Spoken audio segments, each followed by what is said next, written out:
Hey, what's up? I'm Unknown Shadow. This is Grover.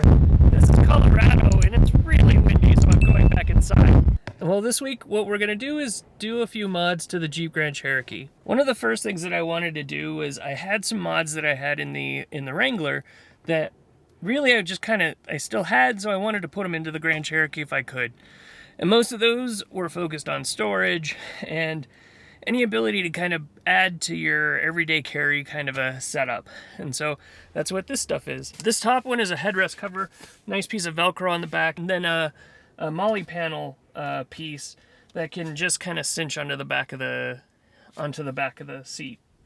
But the installation is pretty simple. This headpiece just kind of slides on. There's some straps underneath. They just kind of go around this headrest, and then Velcro. Nice and easy for that. The larger back part, it actually fit a lot better here in the Jeep Grand Cherokee than it did in the Wrangler. There's a piece that goes around the seat in the front, comes around in the back, clips into these little clips on the actual piece itself, up around the headrest, and then you just have a MOLLE panel. So now you can basically put in anything you need, strapped in some flashlights, a little bit of Velcro so you can have little pouches on there, and overall pretty nice.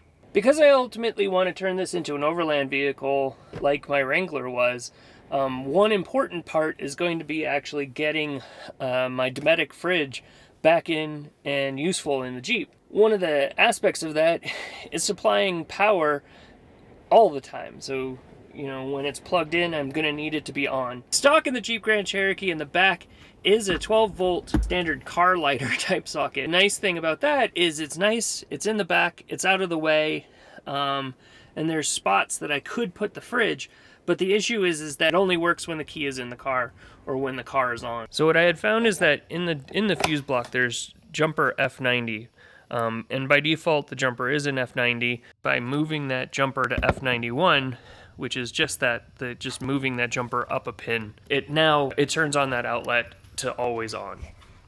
And now it gives me an option to leave the fridge in here, plugged in, and always with power, so it'll stay cool.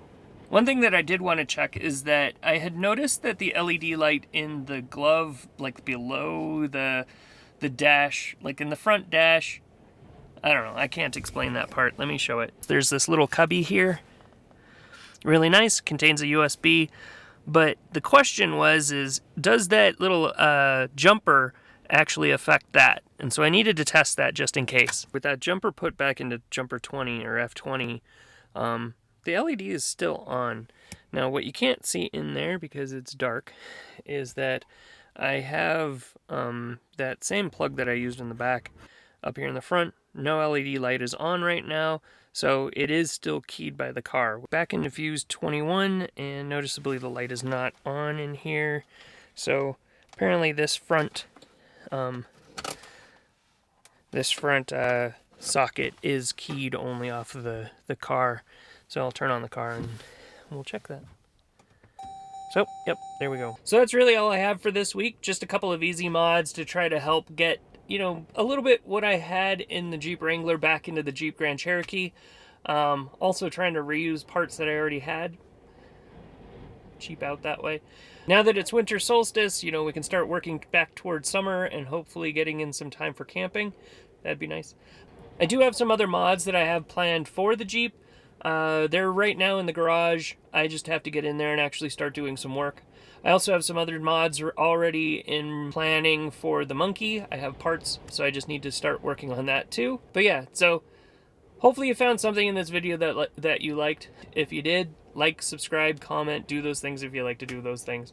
But in the meantime, hopefully you're having a good day. Thanks for watching. Bye.